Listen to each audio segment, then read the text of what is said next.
ሰላም ለእናንተ ይሁን ውድ አድማጭ ተመልካቾቻችን እንደምን ቆያችሁ እግዚአብሔር ረድቶን ደግሞ ይህንን ሰዓት ስለሰጠን ደግሞ የእግዚአብሔር ስም የተመሰገነ ይሁን ዛሬ በአዲስ ጥናት ከናንተ ጋራ ማሳለፍ ይሆናል የጥናቴ ዋናው ርዕስ የውይይታችን የመማሪያችን ዋና ርዕሱ ሚካኤል ማን ነው ኢየሱስ ወይስ መልአክ በሚል ርዕስ ነው ተከታታይ ክፍል ያለው ጥናት ነው ዛሬ ክፍል አንድን ምንማር ይሆናል ማለት ነው ወደ ጸሎት ከመሄድ በፊት በትንቢተ ዳንኤል ምዕራፍ 12 ቁጥር 1 ላይ ያለውን ጥቅስ አነብና እንጸልያለን ትንቢተ ዳንኤል ምዕራፍ 12 ቁጥር 1 እንደዚህ ይላል በዚያን ዘመንም ስለ ሕዝብ ልጆች የሚቆም ታላቁ አለቃ ሚካኤል ይነሳል ሕዝብም ከሆነ ጀምሮ እስከዚያ ዘመን ድረስ እንደርሱ ያልሆነ የመከራ ዘመን ይሆናል በዚያን ዘመንም በመጽሐፉ ተጽፎ የተገኘው ሕዝብ ሁሉ እያንዳንዱ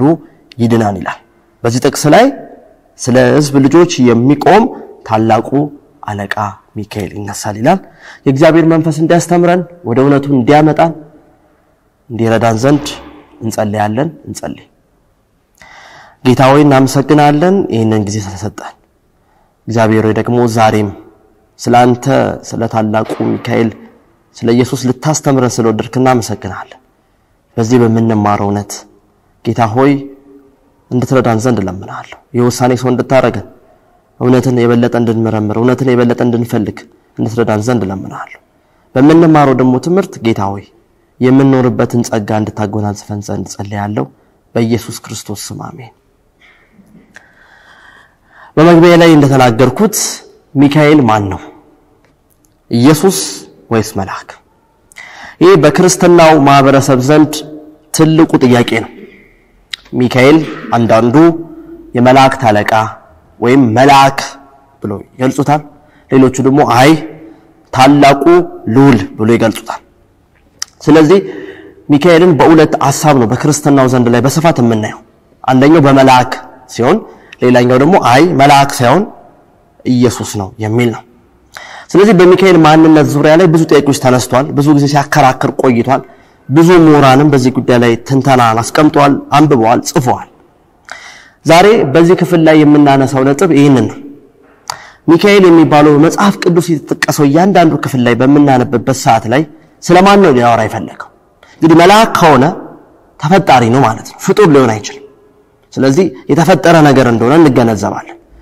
ኢየሱስ ከሆነ ግን ፈጣሪ ነው ማለት ነው አምላክ ነው ማለት ነው መለኮት ማለት ነው ስለዚህ በዚህ ጥያቄዎች ላይ በዚህ በተከታታይ ክፍሎች ላይ እነዚህን ጥያቄዎችን ለመመለስ እንሞክራለን በዋነኝነት ለእናንተ እንደ መግቢያ ክፍል የምጠይቀው ጥያቄ ይሄ ነው ለእናንተ ሚካኤል መልአክ ወይስ ኢየሱስ ለዚህ ሁለኛ መልስ እንሰጣለን በአንዳንድ አስተምሮች ላይ ሚካኤል ከሰማይ ካሉ መላእክቶች ከነ ኪሩቤል ከነ ገብርኤል በተለየ መንገድ ልዩ መልእክተኛ ነው ተብሎ ይታሰባል ስለዚህ እግዚአብሔር ለሚፈልገው ወይ መለኮት የሚባለው ኃይል ለሚፈልገው ዓላማ ለመፈጸም ሲፈልግ እንደ ሚካኤል አይነት ልዩ መልእክተኛን ይልካል ተብሎ ይታሰባል ይሄ ማለት በመጽሐፍ ቅዱሶች እንደነ ገብርኤል እንደነ ኪሩቤል አይነት መላእክቶችን እናቃቸዋለን በመጽሐፍ ቅዱሶች ተጠቅሰዋል ለምሳሌ ስለ መጥምቁ ዮሐንስ መወለድ ሊያበስር ወደ ዘካርያስ የመጣው መልአኩ ገብርኤል ነው እንዲሁም ስለ ኢየሱስ ክርስቶስ መወለድን ሊያበስራት ወደ ድንግል ማርያም የመጣው መልአኩ ገብርኤል ነው ስለዚህ በመጽሐፍ ቅዱስ ላይ ደግሞ በሌላኛው ክፍል ደግሞ በዳንኤል ላይ ደግሞ ሊያብራራለት ያየውን ራእይ ደግሞ ሊያብራራለት በምዕራፍ 10 ላይ ገብርኤል እንደመጣ ደግሞ መጽሐፍ ቅዱስ ይናገራል ስለዚህ ገብርኤልም ኪሩቤልም የእግዚአብሔር ታዛዦች መልእክተኞች ናቸው ካልን ሚካኤል ደግሞ ልዩ መልእክተኛ ነው ተብሎ ይታሰባል በሌላኛው ደግሞ እንደ ማቲው ኤነሪ አይነት የመጽሐፍ ቅዱስ ተንታኝ ደግሞ ወይም የመጽሐፍ ቅዱስ ምሁራን ደግሞ ሚካኤል ማለት ኢየሱስ ነው ብለው ይደመጣሉ ስለዚህ ኢየሱስ ከሚጠራባቸው ስሞች መካከል አንደኛው ሚካኤል ነው ለምሳሌ በመጽሐፍ ቅዱስ ላይ ኢየሱስን አማኑኤል ተብሎ ተጠርቷል አማኑኤል ማለት እግዚአብሔር ከኛ ጋር እንደማለት ነው ኢየሱስ ደግሞ ሌላኛው ስሙ ነው ክርስቶስ ይያልን ኢየሱስ ክርስቶስን የምንጠራበት የተለያየ ስም አንዱ ሚካኤል ነው ተብሎ ይነሳል ስለዚህ እንደ ማቲው ኤነሪ አይነት የመጽሐፍ ቅዱስ ተንታኝ ሚካኤል ኢየሱስ ነው እንጂ መልአክ አይደለም የሚል ሐሳብ አለ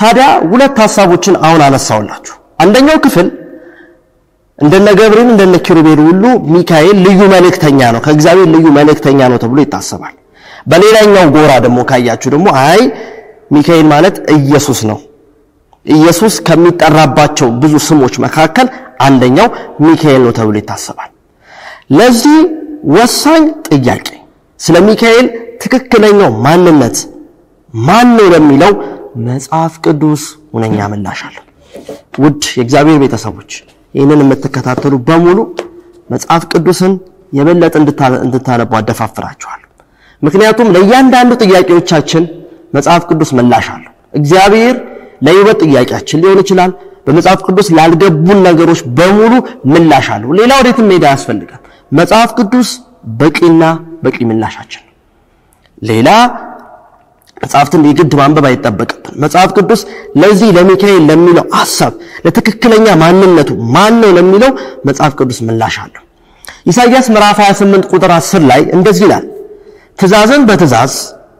ትእዛዝን በትእዛዝ ሥርዓትን በሥርዓት ጥቂትን በዚህ ጥቂትን በዚያ ነው ብሎ ይናገራል በእንግሊዘኛው ላይ ላይን ኦፍ ላይን ይሏል ይሄ ማለት ምንድነው መስመር በመስመር ስለዚህ በመጽሐፍ ቅዱሶች ውስጥ አንዱ ክፍል የማይገባን ከሆነ አንድ ያጠራር ሥርዓት እየነገርኳችሁ ነው ምንድነው የምናደርገው በመጽሐፍ ቅዱስ ለምሳሌ በዳንኤል ምዕራፍ 12 ላይ ታላቁ አለቃ ሚካኤል ይላል እሱን እናነባለን ይህ ሐሳብ የማይገባ ነው የማንረዳው ከሆነ ደግሞ ሌላኛው ወደ ራእይ ምዕራፍ 12 ቁጥር 7 ላይ ስትሄዱ ደግሞ ሚካኤልና መላእክቱ ተዋጉ ከዘንዶ ጋር ብሎ ይናገራል በሌሎቹ መጽሐፍ ቅዱስ ክፍሎች ወደ ራእይ ምዕራፍ 10 ላይ ደግሞ ሚካኤል ተብሎ የተጠቀሰ ክፍሎች አሉ ስለዚህ አንዱ የማይገባን ከሆነ ወደ አንዱ እየተደረገን እያስታረቅን የማንበብ የማስተያየት ንባብን መልመድ አለብን እዚህ ጋር ሊጠቅስ የፈለገው ነገር ኢሳይያስ ይሄንን ነው አንዱ ባይገባን ሌላኛው መስመር በመከተል ሊያነሳ የሚፈልገውን ሐሳብ ነው ስለዚህ ይህንን ያጠናን ስልትን በመጠቀም ሚካኤል ማን ነው የሚለውን ምላሽ እንሰጣለን ሌላኛው ኢሳይያስ ምዕራፍ 8 ቁጥር 1 ላይ ወደ ጉና ወደ ምስክር ሄዱ እንዲህ ያለው ቃል ባይናገር ንጋት አይበራላችሁና በእንግሊዘኛው ላይ ላይት ይሏል ብርሃን አይበራላችሁ ይላል ወደ ጉና ወደ ምስክር ሄዱ ይሄ ማለት ወደ መጽሐፍ ቅዱስ ሂዱ ወደ መጽሐፍ ቅዱስ ስትሄዱ ብርሃን ይበራላችኋል ያ ብርሃን የክርስቶስ ብርሃን ነው ዮሐንስ ወንጌል ምዕራፍ 1 ቁጥር 5 ላይ ኢየሱስ እውነተኛ ብርሃን ነበር ወደ ዓለምም ይመጣ ነበር ይላል ስለዚህ ወደ ትክክለኛ ወደ ኢየሱስ ማንነት ነው የሚያደርሰን መጽሐፍ ቅዱስ ቃሉ የሚያወራው ሙሉ በሙሉ ከዘፍጥረት እስከ ዮሐንስ ራእይ ብታወሩ ስለ ኢየሱስ ነው የሚያወራው ስለዚህ አሁንም ስለ ሚካኤል ማንነት ለማወቅ መጽሐፍ ቅዱስን ስናነብ ወደ ትክክለኛው እግዚአብሔር ሊያስተምር ሊፈልገው ወደሚገባው ምላሽ ይሰጠናል ማለት ነው ስለዚህ ውድ ይህንን ፕሮግራም የምትከታተሉ በሙሉ መጽሐፍ ቅዱስን መሰረት አድርጋችሁ እንድታጠኑ መጀመሪያ አሳስባችኋለሁ በሁለተኛነት ደግሞ አንዱ ክፍል ካልገባችሁ ደግሞ ሌላኛውን ክፍል በማስተያየት ልክ መስመር በመስመር ሥርዓት በሥርዓት እንደሚጠና አይነት ስልት እንድትጠቀሙ ደግሞ አሳስባችኋለሁ መጽሐፍ ቅዱስ የእውነት ብርሃን አለው ከመጽሐፍ ቅዱስ ውጪ ብርሃን ለማግኘት መሞከር ከንቱነት መጽሐፍ ቅዱስ ለእያንዳንዱ ጥያቄዎች ምላሽ አለው በቂ ከበቂም በላይ ስለዚህ መጽሐፍ ቅዱስን በማንሳት ይህንን ምላሽ ለመስጠት ፈልጋለሁ በቅዱሳን መጽሐፍት ውስጥ በመጽሐፍ ቅዱሶች ውስጥ ሚካኤል የሚለው ስም 15 ማጣቀሻዎች አሉት ከነዚህ ውስጥ ከ15ቱ 10ሩ ሚካኤል በሚባሉ ሰዎች የተገለጸ ነው ማለት ነው እደግመዋለሁ በቅዱሳን መጽሐፍት ውስጥ ሚካኤል የሚለው 15 መጣቀሻ ያሉት ሲሆን ከነዚህ ውስጥ ደግሞ 10ሩ ሚካኤል በሚባሉ ሰዎች መሰረት ያደረገ ነው ስለ ሚካኤል መሰረት ወደ ሆነው ቃል እንምጣ በመሰረቱ ሚካኤል የሚለው በግሪክና በዕብራይስጥ የመዝገበ ቃላት መግቢያ ላይ በእንደዚህ አይነት ትርጉም ተተርጉሟል ሚካኤል የሚለው ቃል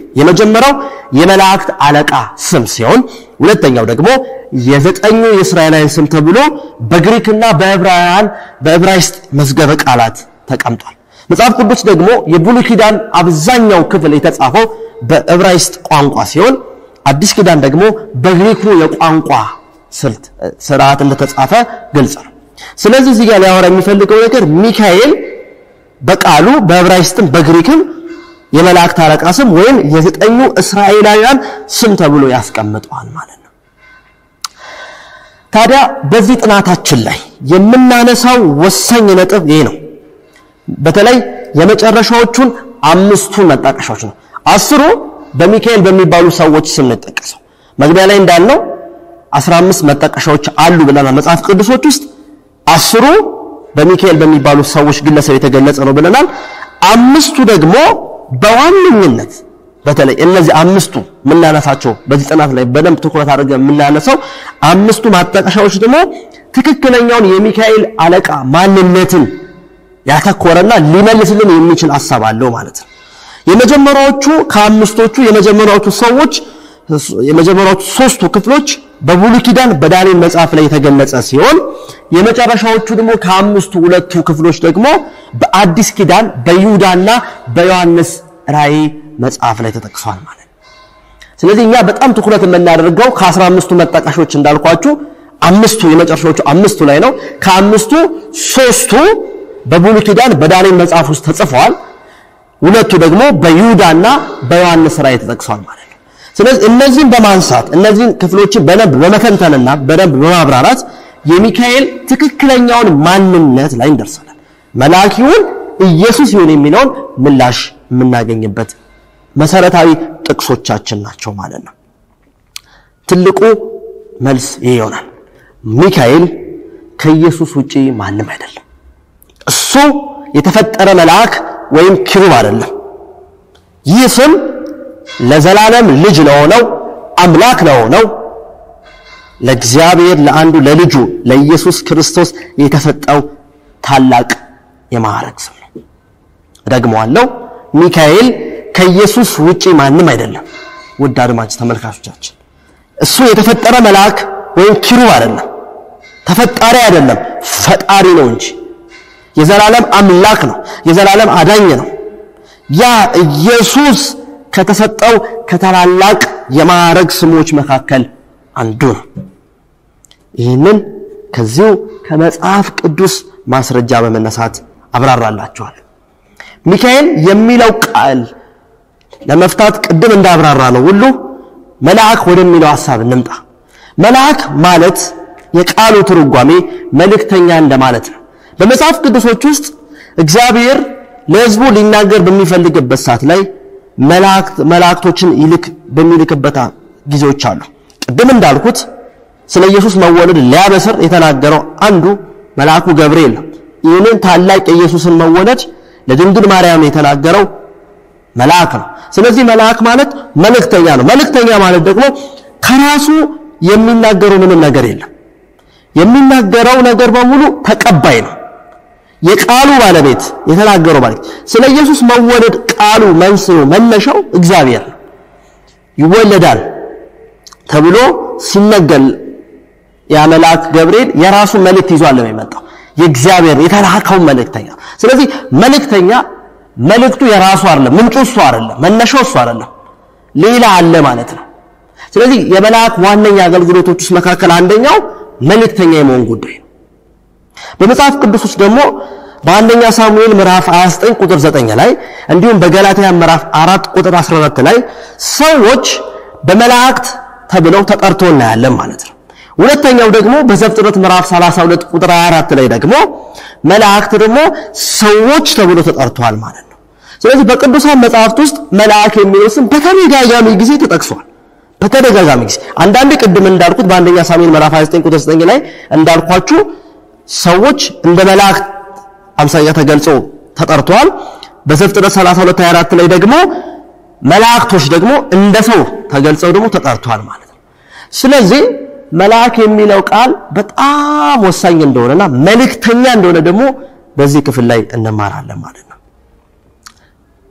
ታዲያ በዚህ ጥናታችን ላይ ልናነሳው የምንፈልገው ወሳኙ ነጥብ ይሄ ነው ኢየሱስ ሁሌም የእግዚአብሔር ልጅ ነው አዳኝ ነው አምላክ ነው መለኮት ይህ ልንክደው የማንችለው ራሱ እግዚአብሔር ሰዎች በኢየሱስ አምላክነት ዙሪያ ላይ ይጠይቃሉ ባዳኝነቱ ላይ ጥያቄ ያነሳሉ በእግዚአብሔር ልጅነቱ ላይ ጥያቄ ያነሳሉ ይሄ ጥያቄ መልስ አለው ኢየሱስ ልንክደው ልንለውጠው የማንችል አምላክ ነው አዳኝ ነው ዳግም መጥቶ ደግሞ ሊወስደን የተዘጋጀም አምላክ ነው መለኮት ይሄ ማንክደው እውነታ ስለዚህ በዚህ ጥናታችን ላይ ኢየሱስ በአንዳንድ ክፍሎች ላይ በጌታ መልአክ ተብሎ ተገልጿል ስለዚህ ይሄንን በደንብ አድርገን ከድነታችን ጋር ያያስታረቀን የምንማረው ነው። ስለዚህ አንዳንዴ ኢየሱስን ከጌታ መልአክ ጋር ተሳይቶ ስንማር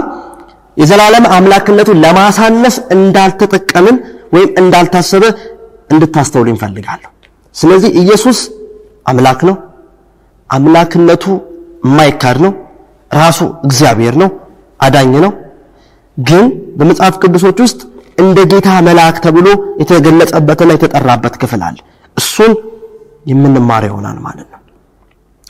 ወደ ስያሜው እንምጣ። ቅድም መልአክ መልእክተኛ ነው ብለናል። በስሙ ውስጥ ወሳኝ ቁልፍ አለ። ይህ ቁልፍ መልአክ የሚለው ትርጓሜ የሚሰጠን ትርጉም አለ። ስለዚህ ከስሙ ስንነሳ መልአክ የሚለውን ሐሳብ ስናብራራው መልሱ እዛ ውስጥ ልናገኝ እንችላለን። መልአክ የሚለው ቃል መልእክተኛ ነው ካልን ቀስት ወይም አርክ የሚለው ደግሞ አለቃ፣ መርህ ወይም ታላቅ ወይም ከፍተኛ ማለት ነው። ስለዚህ የመላእክት አለቃ ስንል ከፍተኛ ታላቅ መልእክተኛ እንደማለት ነው። ይሄ ማለት የተቀበለውን ትልቅ አገልግሎትን የሚፈጽም መልእክተኛ፣ መልእክቱን የሚያስተላልፍ እንደማለት ነው። ስለዚህ የመላእክት አለቃ የሚለው ትርጓሜ ባጭሩ ስንዳስሰው ወይም ስናጠቃልለው ከፍተኛ ወይም ታላቅ መልእክተኛ የሚል ፍቺ ይሰጣል ማለት ነው። በብሉይ ኪዳን ደግሞ ሚካኤል የሚለው ስም በዕብራይስጡ ትርጓሜ ስታዩት እንደ እግዚአብሔር ያለ ማን ነው ብሎ ይጠይቃል። የስሙ ትርጓሜ ሚካኤል ማለት እንደ እግዚአብሔር ያለ ማን ነው። ሌላኛው ደግሞ እንደ አምላክ ያለ ማን ነው ማለት ነው። እንደ ሁለተኛው ኦፕሽን ማለት ነው። የመጀመሪያው እንደ እግዚአብሔር ያለ ማን ነው ወይም እንደ አምላክ ያለ ማን ነው ማለት ነው። ስለዚህ በስሙ መጨረሻ ላይ ጥያቄ ያዘለ ነው ይጠይቃል። እንደ እግዚአብሔር ያለ ማን ነው፣ እንደ አምላክ ያለ ማን ነው ብሎ ይጠይቃል። ስለዚህ ትርጓሜው የሚካኤል የስሙ ትርጓሜ በዕብራይስጡ ቃል እንደ እግዚአብሔር ያለ ማን ነው የሚል ጥያቄ ያዘላለው ማለት ነው። በእርግጥም የመላእክት አለቃ የሆነው ሚካኤል የማዕረጉ ስሙ ታላቁ መልእክተኛ እርሱም እግዚአብሔር ተብሎ ይተረጎማል። ከስሙ ትርጓሜ እንዳነሳሁት እንደ እግዚአብሔር ያለ ማን ነው? ማንም የለም፣ ራሱ እግዚአብሔር ነው። ስለዚህ ሚካኤል የያዘው የስሙ ትርጓሜ በራሱ ለዚህ ለአሁን ለምናነሳው ጥያቄ ቁልፍ ሐሳብ አለው። በስሙ ቁልፍ ነጥቦች አሉት። ቅድም እንዳልኳችሁ ሚካኤል ከክርስቶስ ውጪ አይደለም ብያችኋለሁ። የስሙ ትርጓሜም ደግሞ እንደ እግዚአብሔር ያለ ማን ነው፣ እንደ አምላክ ያለ ማን ነው ብለናል። እውነት ነው። እንደ እግዚአብሔር ያለ ማን አለ? ማንም የለም። ስለዚህ ትርጓሜው ታላቅ መልእክተኛ እርሱም እግዚአብሔር እንደሆነ በዛ አይነት ሊተረጎም ይችላል ማለት ነው። ወሰማይ ወደ ነበረው ውጊያ ደግሞ ልሰዳችሁ። እስካሁን ስንማር የነበረው የመላእክን ትርጉም አይተናል፣ የሚካኤልን ትርጉም አይተናል፣ በመጽሐፍ ቅዱሶች ውስጥ ያላቸውን መጣቀሻዎችን አይተናል፣ በአዲስ ኪዳንም በብሉይ ኪዳን ላይም የተገለጸባቸውን አይተናል። አሁን ደግሞ ወደ ኢሳይያስ ምዕራፍ 14 ቁጥር 14 ላይ ወዳለው ሐሳብ እንምጣ። በዛች ውብ በሆነችው ስፍራ፣ ኃጢአት በሌለበት ስፍራ፣ እጅግ ማራኪ በሆነችው ስፍራ ላይ አንድ ነገር ተከሰተ ይላል። የመላእክቶች ሁሉ ትልቁ የነበረው ሉሲፈር በሰማይ በኖረበት ቦታ ላይ ጥያቄን አነሳ። በኢሳይያስ ምዕራፍ 14 ቁጥር 14 ላይ በልዑልም እመሰላለሁ አለ። ልዑል ማለት የንጉስ ልጅ ነው፣ ወራሽ ነው፣ የመንግስቱ ሁሉ ባለቤት ነው ማለት ነው። መብት አለው። ስለዚህ የሰይጣን ትልቁ የሉሲፈር ትልቁ ጥያቄ የነበረው በሰማይ በልዑል እመሰላለሁ አለ። እጅግ ውብ እንደነበረ ኢሳይያስ ይገልጽልናል በዚህ ምዕራፍ ላይ። ውብ፣ እጅግ ንጹህ፣ ማራኪ የነበረ፣ በድምፁ በጣም ተወዳጅ የነበረ አገልጋይ ነበር። ነገር ግን በልቡ ግን እንዲያሰበ ወደ ሰማይ ከዋክብትን ማድረግን ፈለገ። እሱ ብቻ አይደለም፣ ትልቁ ጥያቄ ከእግዚአብሔር ጋር ያጣለው ጥያቄ ነበር። በልዑል እመሰላለሁ፣ በክርስቶስ መሆንን ፍላጎት ሆነ። ይሄ ማለት ከተፈጣሪነት ወደ ፈጣሪነት የመሻገር ያንን የመፈለግ ደረጃ ደረሰ። በዚህ ጊዜ ላይ ግን ይሄ ጥያቄ ውሎ አድሮ የሐሳብ አለመስማማቶች ወደ ጦርነቶች ወደ ተጋድሎ እንዳመራ መጽሐፍ ቅዱስ ይናገራል። ዮሐንስ ራእይ ምዕራፍ 12 ቁጥር 7 ላይ እንዲህ ይላል ሚካኤልና መላእክቱ ከዘንዶው ጋር ተቋሞ ተጣሉ ይላል። ከዛም በኋላ ዘንዶም አልቻለም ወረደ ተብሎ መጽሐፍ ቅዱስ ተጠቅሷል። በሰማይ የነበረው ግጭት ይሄ ነበር። ዋነኛ ግጭቱ ሉሲፈር መልአክ የመሆን ጥያቄ አለም የነበረው። ትልቁ ጥያቄ የነበረው በልዑልን የኢየሱስን ቦታ የልጅነትን ቦታ የመውረስ ፍላጎት ነው። ይሄ ደግሞ የማይሆን ነገር ነው። ምክንያቱም ፈጣሪ ነው እግዚአብሔር። ኢየሱስ ተፈጣሪ ሳይሆን ፈጣሪ ነው። የእግዚአብሔር ልጅ ነው። ዘላለማዊ አምላክ ነው። ቅድም እንዳልኩት ልንገረው የማንችለው እውነት ነው። ስለዚህ የሉሲፈር ጥያቄ አልተመለሰም። ትክክል አይደለም። ጥያቄው ትክክል እንዳልሆነ ግልጽ ነበር። ስለዚህ ግጭቱ እያመራ መጣ። በመጨረሻ ላይ በተካሄደው ጦርነት ሚካኤል ከመላእክቱ ጋር ትልቁ ጥያቄ ነው። ሉሲፈር ግጭቱ ከኢየሱስ ጋር ነው ወይስ ከመላእክት ጋር? መጽሐፍ ቅዱስ እንደሚናገረው በልዑል እመሰላለሁ ካለ የውጊያው ትልቁ እጁን የቀሰረበት ወደ ኢየሱስ ላይ ነው ማለት ነው። ስለዚህ የውጊያው ዋነኛ ቡድኖች ኢየሱስና ሰይጣን ሉሲፈር ነው። በሁለቱ መካከል የነበረው መለያየት ይሄ ነው። አንደኛው ፈጣሪ ነው፣ ይሄኛው ደግሞ በልዑል እመሰላለሁ የሚል ሐሳብ አቀረበ። ግጭቱ እዛ ጋር ነበር የተፈጠረው። በዚህ መካከል የሐሳብ መለያየት ተፈጠረ። ወደ ጦርነት ጉዳዩ መራ። በመጨረሻም ሚካኤልና መላእክቱ ተዋጉ ይላል። ሉሲፈርን አልቻለም፣ ዘንዶም ወረደ ብሎ ተናገረ። የሉሲፈር ትልቁ ጥያቄው አሁንም ስቲል የሚጠይቀው ጥያቄ ነው። ኢየሱስን መሆንን ኢየሱስን መምሰል ነው። የሚካኤልን ቦታ መውሰድ እንደ እግዚአብሔር ያለ ማን ነው ተብሎ ተረጎመለትን የስሙ ትርጓሜ የሆነለትን ቦታ የመውሰድና ያንን የመንጠቅ ጉዳይ ነው። ራእይ ምዕራፍ 20 ላይ ያንን ነው የሚናገር። በመጨረሻው ጊዜ ላይ እግዚአብሔር አዲስቷን ኢየሩሳሌምን ከሰማይ ይዞ ሲወርድ የአዲስቷን ኢየሩሳሌምን ከበን እንወስዳለን የሚል ጥያቄ ነው መጨረሻም ራሱ የሚያነሳው። በዓለም ጊዜ ፍጻሜ እንኳን ይህንን ጥያቄ እንደሚያነሳ መጽሐፍ ቅዱስ አስቀድሞ ይነግራል። የዘመናት የሰይጣን ጥያቄ ነበር ይሄ ነው። ኢየሱስን መሆንን የኢየሱስን ቦታ መፈለግ። ያ ደግሞ የማይሆን ነገር እስካሁንም ዓለምም እየታገለች ያለችው በዚህ ተጋድሎች ውስጥ እየቀጠለች ያለችው በዚህ ነው። በልዑልም መመሰል ጉዳይ ነው። ስለዚህ የሉሲፈር ግጭት ከመላእክት ጋር ሳይሆን ከራሱ ከኢየሱስ ክርስቶስ ጋር እንደሆነ መጽሐፍ ቅዱስ ይናገራል ማለት ነው። ስለዚህ ይሄ ራሱ ሐሳቡ ስንረዳው የሉሲፈር ጥያቄ ልዑል መምሰል ከሆነ ሚካኤልና መላእክቱ ተዋጉ ይላል ራእይ 12 ላይ። ስለዚህ ሚካኤል የተዋጋ የነበረው ከሉሲፈር ጋር በዚህ ነበር፣ በልዑል እመሰላለሁ የሚል ነው። ወደ ሌላኛው የመጽሐፍ ቅዱስ ክፍል እንውሰድ። የጌታ መልአክ በሚል ረፍ ይሄ የጌታ መልአክ የሚለው አረግን እንውሰድ። የጌታ መልአክ የሚለው አረግ በቅዱሳን መጽሐፍቶች ውስጥ 68 ጊዜ ተጠቅሷል። የጌታ መልአክ የሚለው አረጉ በመጽሐፍ ቅዱሶች ውስጥ 68 ጊዜ ተጠቅሷል። ከዚህ በፊት ይህንን ነገር ከማብራራችን በፊት ለዳንኤል፣ ለዘካርያስ፣ ለማርያም ስለተገለጠው ቅድም ስላነሳሁት ስለ ገብርኤል ላወራችሁ ፈልጋለሁ። በሉቃስ ወንጌል ምዕራፍ 1 ቁጥር 11 ላይ እንዲህ ይላል፣ በእግዚአብሔር ፊት የምቆመው ገብርኤል ነኝ አለ። እንግዲህ መልአኩ ገብርኤል ወደ ዘካርያስ የመጣው ይህንን ነው። በቤተ መቅደስ ውስጥ እያጠነ ባለበት ሰዓት ላይ በሚያገለግልበት ሰዓት ላይ ዘካርያስም ሆነ ኤልሳቤጥም ልጅ አልነበራቸውም። በእድሜ በጣም የገፉ ሰዎች ነበሩ። ነገር ግን መልአኩ በሱ ፊት ቀረበና እኔ አለ በእግዚአብሔር ፊት የምቆም ገብርኤል ነኝ ብሎ ነገር። ከዛም ልጅን ትወልዳለህ፣ መጥምቁ ዮሐንስ ትለዋለህ፣ ያም አገልጋይ ደግሞ ለኢየሱስ ለሚመጣው አዳኝ መሲህ መንገድ ጠራጊ ነው ብሎ ነገር።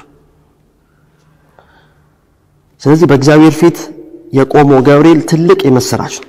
እሱም ይህንን የምስራቹን ከተናገረ በኋላ ወደ ድንግል ማርያም ዘንድ በመምጣት ደግሞ ስለ ኢየሱስ ክርስቶስ መወለድን ደግሞ ብስራትን የተናገረ ነው። ስለዚህ ገብርኤል እየተናገረ የነበረው በእግዚአብሔር ፊት እኔ የምቆም ነኝ፣ አገልጋይ ነኝ እያለው።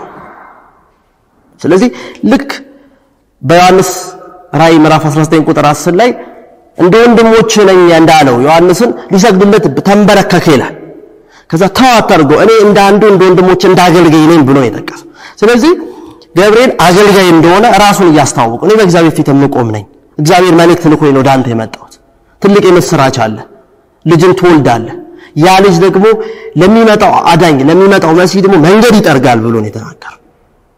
ሌላኛው ደግሞ ሕዝቅኤል ምዕራፍ 28 ቁጥር 14 ላይ ደግሞ አንተ ልትጋርድ የተቀባ ኪሩብ ነህ፣ በተቀደሰው በእግዚአብሔር ተራራ ላይ አኖርኩ፣ በእሳት ድንጋዮች መካከል ተመላለስክ ብሎ ደግሞ በሌላኛው ደግሞ የገብርኤልን ገጽታ ደግሞ በሕዝቅኤል ላይ ደግሞ ታዩታላችሁ። ታዲያ ገብርኤል የሰራው ያለውን ሥራ ያያየን ነው። ከፍተኛ ማዕረግ ያለው በእግዚአብሔር ዙፋን ላይ የሚኖር ኪሩብ የሆነ ከሆነ ታዲያ የመላእክት አለቃ ማን ነው? እዚህ ጋር ራሱን እንደ መላእክት አለቃ ብሎ አልጠቀሰም። እኔ በእግዚአብሔር ፊት የምቆም ነኝ፣ አገልጋይ ነኝ እያለ ያወራ ነው ያለው። ለዳንኤልም ለዘካርያስም ለማርያምም በእንዲህ አይነት መንገድ ነው በተመሳሳይ መንገድ ነው የተገለጠው። አንድ አይነት ቃል ነው የተጠቀመው። ሌላ የመላእክት አለቃ ነኝ ብሎ የጠቀሰበት ክፍል የለም።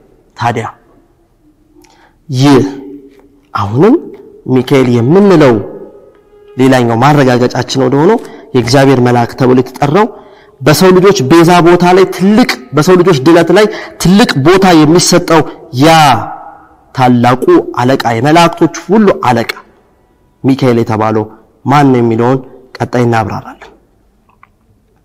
ቅድም እንዳልኩት እግዚአብሔር አብን ሁሉ የፈጠረው በኢየሱስ ክርስቶስ ነው ብለናል።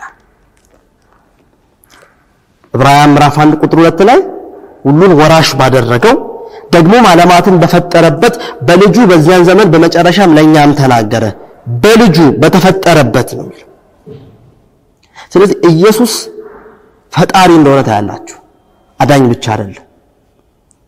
ስለዚህ ፈጣሪም እንደሆነ ዕብራውያን ላይ ገልጽና ሁሉን በወራሽ ባደረገው ዓለማትን በፈጠረበት በልጁ በማን በኢየሱስ ክርስቶስ በዚህ ዘመን ለኛም ተናገረ ብሎ ሲያስቀምጥ ታያላችሁ። ስለዚህ ዓለማትን ሁሉ ካለመኖር ወደ መኖር እንዲመጣ ያደረገው በልጁ በኢየሱስ ክርስቶስ ነው ብለን እናስባለን። ስለዚህ ኢየሱስ ልክ መልአኩ ገብርኤል እንደሚሰራው አይነት ስራ እንዳልሆነ እዚህ ግልጽ ያስቀምጥናል። ምክንያቱም መልአክ መልእክተኛ ነው፣ የሚያስተላልፍ ነው፣ ሜሴጅ ነው። በቃ የሚቀበለውን ሁሉ ከእግዚአብሔር የሚቀበለውን ሁሉ የሚናገር ነው ብለናል። እዚህ ጋር ግን ደግሞ ያስቀምጥን ያለነው ደግሞ ኢየሱስ ደግሞ ፈጣሪ ከሆነ ዘላለማዊ መለኮት ከሆነ ደግሞ ከመላእክቶች ደግሞ የተለየ አገልግሎት እንደሚያደርግ ደግሞ ይናገራል። ለዛ ነው ለሰው ልጆች ሁሉ ድነት አንደኛ ልጁን የሰጠው። ለዚህ ነው ዮሐንስ 3:16 ላይ በእርሱ የሚያምን ሁሉ የዘላለም ሕይወት እንዲኖረው እንጂ እንዳይጠፋ እግዚአብሔር አንደኛ ልጁን ለሰው ልጆች ሁሉ ለዓለም ሁሉ ሰጠ። ይሄ ማለት ኢየሱስ የሚሰራው ስራ መላእክቶች ከሚሰሩት የተለየ እንደሆነ ታያላችሁ። ይሄ ልጁ ኢየሱስ ክርስቶስ የከፈለልን መስዋዕትነት አንደኛው ነው ማለት ነው።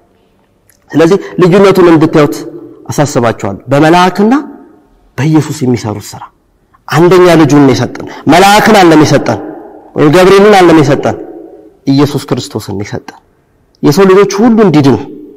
የኛን ሁሉ ኃጢአት ነው ኢሳይያስ 53 ላይ ምንድነው የሁላችንም ኃጢአት ሁሉ በእሱ ላይ አኖረ፣ ስለ በደላችንም ደቀቀ፣ ስለ መተላለፋችንም ቆሰለ ይላል መጽሐፍ ቅዱስ። የሁላችንም ኃጢአት ሁሉ በመስቀል ላይ ተሰቀለና ጽድቁን እንድናገኝ እንደገና በጸጋው ስር እንድንሆን ያደረገን ኢየሱስ ነው። ስለዚህ ይሄ መልአክ ዓለም ያደረገው ኢየሱስ ክርስቶስ እንዳደረገ መጽሐፍ ቅዱስ ይናገራል። ታዲያ የጌታ መልአክ በሚለው ክፍል ላይ በቅዱሳን መጽሐፍቶች ውስጥ ብዙ ማጣቀሻዎች አሉ። ዛሬ በዚህ ጥናታችን ላይ ሁለቱን ማጣቀሻዎችን አይተን እንጨርሳለን። የጌታ መልአክ ተብሎ በመጽሐፍ ቅዱስ ላይ የተጠቀሱት ማጣቀሻዎች በእርግጥ መልአክ ነው ወይስ ኢየሱስ? ይህንን መጽሐፍ ቅዱስ በደንብ አድርጎ ያስረዳናል። ወደ መጀመሪያው ማጣቀሻችን እንሂድ። አጋር ወደምትባለው ሴት ልውሰዳችሁ። በመጽሐፍ ቅዱስ ላይ ወደ ዘፍጥረት ምዕራፍ 16 ላይ ወደ ኋላ ልመልሳችሁ። ዘፍጥረት ምዕራፍ 16 ላይ አብርሃም ስለሚባል ታላቅ አባት ሰው እናውቃለን። ከዘፍጥረት ምዕራፍ 12 ጀምሮ ያለ ታሪክ እግዚአብሔር ሁር ከምትባል ከተማ ወጥቶ ታላቅ ሕዝብ አደርጋለሁ ብሎታል። በቤት ውስጥ ደግሞ ልጅ አልነበረም 75 ዓመት ላይ ነው አብርሃም ከዚች ቦታ የወጣው በጣም የሚገርመው የእግዚአብሔር አንዳንዴ አጠራሩ የሚደንቀው እዚህ ጋር 75 ዓመት አንድ ሰው ከሥራ ቦታው ጡረታ የሚወጣበት ጊዜ ሁሉ ነገር አበቃ 75 ዓመት ፊቸር ብዙ አያስብም በቃ ሞቱን ነው የሚናፍቀው ነገ መቼ ያልፋለው የሚል ነው እንደ 20 ዓመት ወጣት ፊቸር አይኖረው እግዚአብሔር ግን 75 ዓመት ላይ የነበረው ሰው ያውን ጣዖት አምላኪ ከነበረበት ስፍራ አብርሃምን ጠራው እኔ ወደማሳየ ቦታ ትሄዳለህ በዛም አከብራለሁ አለ አሕዛብ ሁሉ ካንተ በረከትን ያገኛሉ ዘርን አበዛለሁ እንዳለ ነው ያውን በዘፍጥረት ምዕራፍ 15 ላይ ወደ ሰማይ ከዋክብት እንዳያደረገው እንደዚህ ተበዛለህ አለው ወደ ባህር ማሻ ወሰደው እንደዚህ አበዛለህ አለው እንደዚህ ያለው ቃል ግን ሲናገር አብርሃም በቤቱ ልጅ አልነበረም ይላል ነገር ግን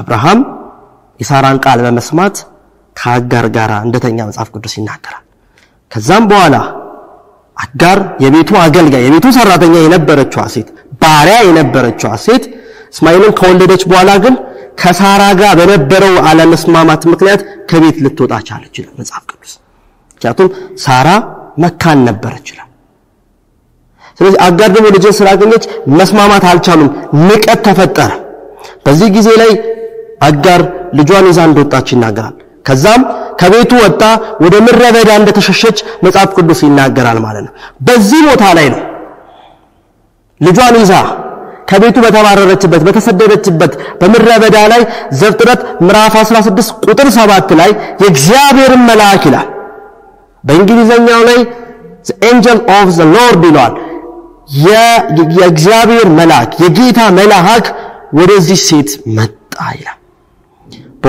በዋምንጭ አጠገብ ሆና በበራ አገኛት ይላል ጥቅሱ ላይ ምንጩም ወደ ሱር ወደምትወስደው መንገድ ላይ አጠገብ ነበር አዝና በዚህ ቦታ ላይ በዋምንጭ አጠገብ ሆና በበራ እንዳገኛት ይናገራል ምክንያቱም እድሜ ዘመኗን የኖረችው አብርሃምና ሳራ ቤት ውስጥ ነበር አሁን ግን ተገፍታ ወጣለች ባለመስማማት ምክንያት ከዛ ቤት ለቃ የምትሄድበት አጣ ተጨንቃ ባለችበት ሰዓት ላይ የእግዚአብሔር መልአክ ወደሷ ቀረበና እንዲህ አላት አጋርም ተመልሳ እንድትሄድ ወደ ሳራ ቤት እንድትመለስ ወደ አብርሃም ቤት እንድትመለስ ይሄ የእግዚአብሔር መልአክ እንደነገራት መጽሐፍ ቅዱስ ይናገራል እሱ ብቻ አይደለም ከሷ የተወለደው እስማኤል ደግሞ የታላቅ ሕዝብ አባት እንደሚሆን ይሄ መልአክ አበሰራት ይላል ታዲያ ይህ መልአክ ከሄደ በኋላ በዘፍጥረት ምዕራፍ 16 ቁጥር 13 ላይ እንደዚህ ይላል እርሷም ይናገራት የነበረው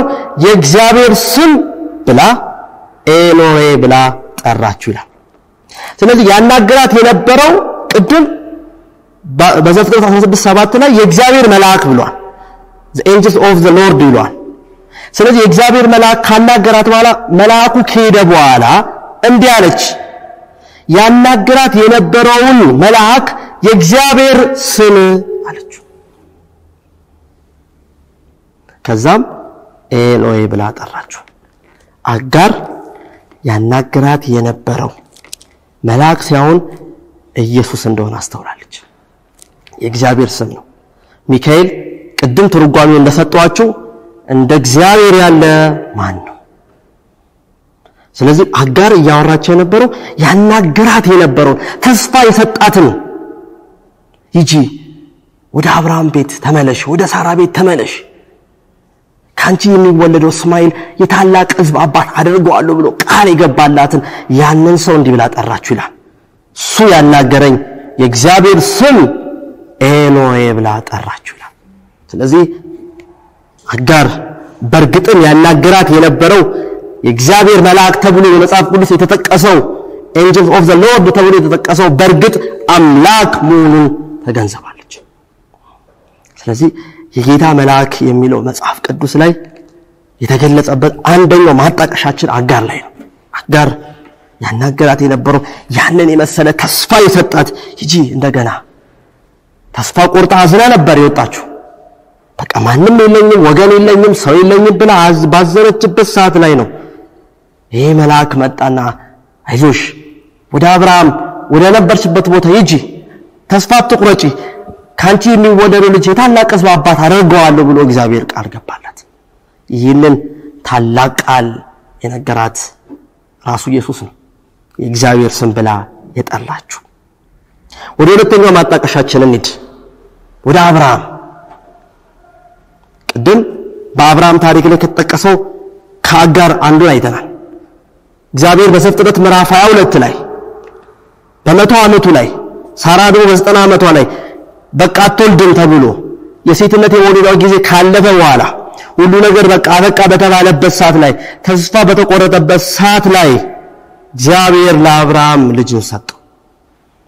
እግዚአብሔር አሰራሩና አጠያየቁ ሁሉም ገራሚ ነው ማለት እዚህ ጋር ቅድም ጡረታ በሚወጣበት ሰው ተስፋ በሚቆርጥበት እድሜ ላይ ነው ውጣ ብሎ ይጠራው። አሁን ደግሞ በቃ ሰው አይወልድም በተባለበት ሰዓት ላይ ተስፋ በተቆረጠበት ነገር ላይ ደግሞ ልጅ ታገኘ።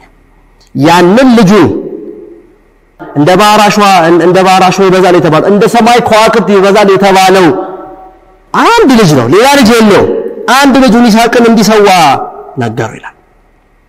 አብርሃም አላንገራገረም። እግዚአብሔር ካለ ሁሌም ፍቃደኛ ነው። ምክንያቱም ሁሌም በአብርሃም ቤት እግዚአብሔር ይቀድማል። ከሚስትም ከልጅም የሚበልጠው በአብርሃም ቤት እግዚአብሔር ነው። ይህንን ያምናል አብርሃም። ሚስት እያለችው ራሱ ይብል ልጁ እያለ እንኳን ከልጄም ከይስሐቅም ከሚስቴም ሳራም እግዚአብሔር ይበልጣል፣ እግዚአብሔር ካለ ይሁን ብሎ አንድ ልጁን ለመሰዋት ወደ ሞሪያ ተራራ እንደወጣ መጽሐፍ ቅዱስ ይናገራል። በዛም ቦታ ላይ ሰይፉን ወደ ይስሐቅ ሊያደርግ ባለበት ሰዓት ላይ ግን የጌታ መልአክ መጥቶ አስቆመው ይላል። ታዲያ ይህንን ነገር ያስቆመው መልአክ ማን ነው የሚለውን እንመልከት። ዘፍጥረት ምዕራፍ 22 ቁጥር 11 እና 12 እንደዛ የእግዚአብሔርን መልአክም ይላል በእንግሊዘኛው ላይ angels of the lord ልክ ለአጋር እንደተገናኛት ያ የእግዚአብሔር መልአክ መጣ እንደገና ከሰማይ ተጣራ እንዳለ አብርሃም አብርሃም ያለው እርሱም እነሆ አለ። እርሱም በብላቴናው ላይ እጅን አትዘርጋ፣ አንዳችም አታድርግበት፣ አንድ ልጅ ለኔ አልከለከልከኝም፣ እግዚአብሔርን የምትፈራ እንደሆንክ አሁን አውቄአለሁ ብሎ መሰከረ። ይህ የእግዚአብሔር መልአክ ከሰማይ ጠራና አብርሃም ተው አለው። ልጅን አልከለከልከኝም፣ ምን ያክል እንደምትወደኝ አውቃለሁ፣ ምን ያክል ለኔ ያለ ቦታ ለኔ ያለ እምነት ምን ያክል እንደሆነ አውቄአለሁ፣ ስለዚህ ይቅር አለ። አብርሃም ይስሐቅን ወደ ሞሪያ ተራራ የወሰደው ሊሰዋ የፈለገው ለመልአክ ሳይሆን ለእግዚአብሔር ያዘዘውም እግዚአብሔር ስለሆነ እንጂ ለመልአክ ለመሰዋት አይደለም። ይህንን እንድታሰምሩልኝ ፈልጋለሁ። አብርሃም ልጁን ሊሰዋ የፈለገው ለመልአክ ሳይሆን ለሰጠው ለራሱ ለእግዚአብሔር። ሰጪው እግዚአብሔር ነው፣ የሚነሳውም እግዚአብሔር ነው። ለሱ ሊሰዋለት ወደ ሞሪያ ተራራ እንደመጣ ይናገራል። ከዛም እንቀጥል።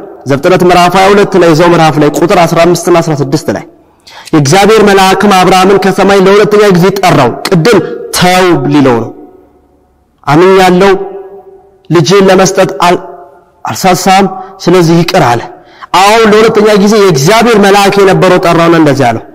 እግዚአብሔርም እንዲህ አለው ይላል፣ በራሴ ማልኩ ይላል፣ ይህንን ነገር አድርጋል፣ አንድ ልጅን አልከለከልከኝም አለው።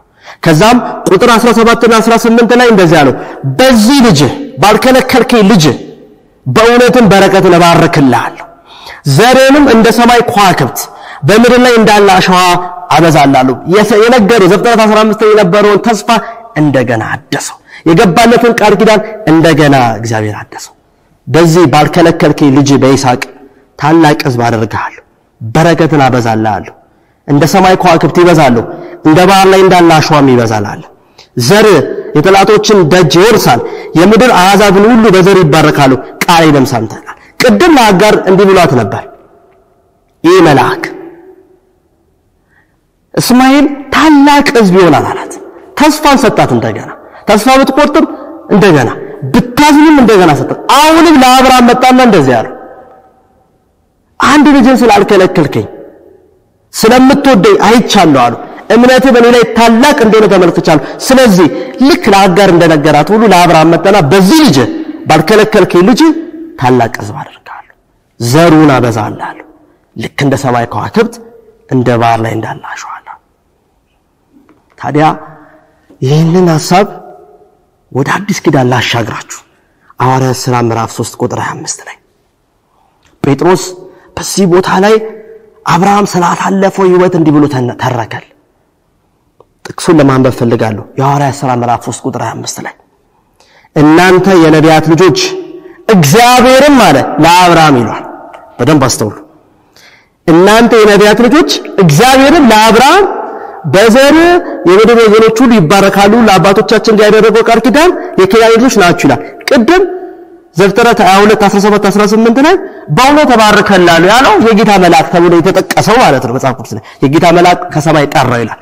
ልጅን አልከለከልከኝም ተው ልጅን አሳዋለሁ ከዛ ለሁለተኛ ጊዜ መጣና ደግሞ ባልከለከልከኝ ልጅ ደግሞ ዘርን ባርክልሃለሁ በረከትን አበዛለሁ ያለው ቃል አለ ጴጥሮስ በሐዋርያት ጊዜ ላይ ኢየሱስ ከተሰቀለ ካረገ በኋላ ላይ እንደገና ለሕዝቡ ሲያስተምር እንደዛ ላይ አባታችን አብርሃም አለ አባታችን አብርሃም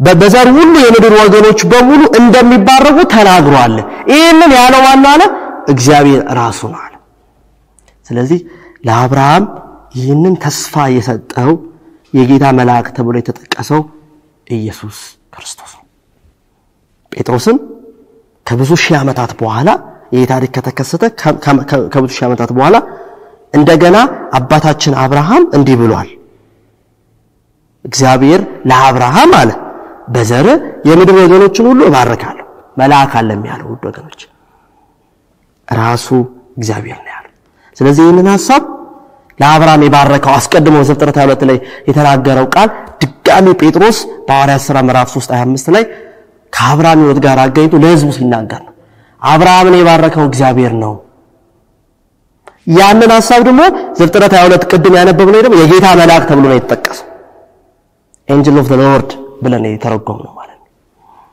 ስለዚህ ይህ መልአክ እግዚአብሔር እንደሆነ ከአጋርና ከአብርሃም ሕይወት ውስጥ አይተናል ውድ የእግዚአብሔር ቤተሰቦች በዛሬው ክፍል 1 ላይ በጌታ መልአክ ወይም በሚካኤል ዙሪያ ላይ የተወሰኑ ሐሳቦችን አንስተናል ቀጣይ ደግሞ በመጽሐፍ ቅዱስ ላይ ሌሎች ተጨማሪ ማጣቀሻዎችን ይዘን ደግሞ ሚካኤል ኢየሱስ መሆኑን የሚያረጋግጥልን ሐሳቦችን የበለጠ እንማራለን ስለተከታተላችሁን እናመሰግናለን በመንማረው ትምህርት ደግሞ ጥያቄ ሐሳብ ካላችሁ ደግሞ በኮሜንት ሐሳቦች ላይ ሼር ልታረጉን ትችላላችሁ እግዚአብሔር ይባርካችሁ መልካም ጊዜ ይሁንላችሁ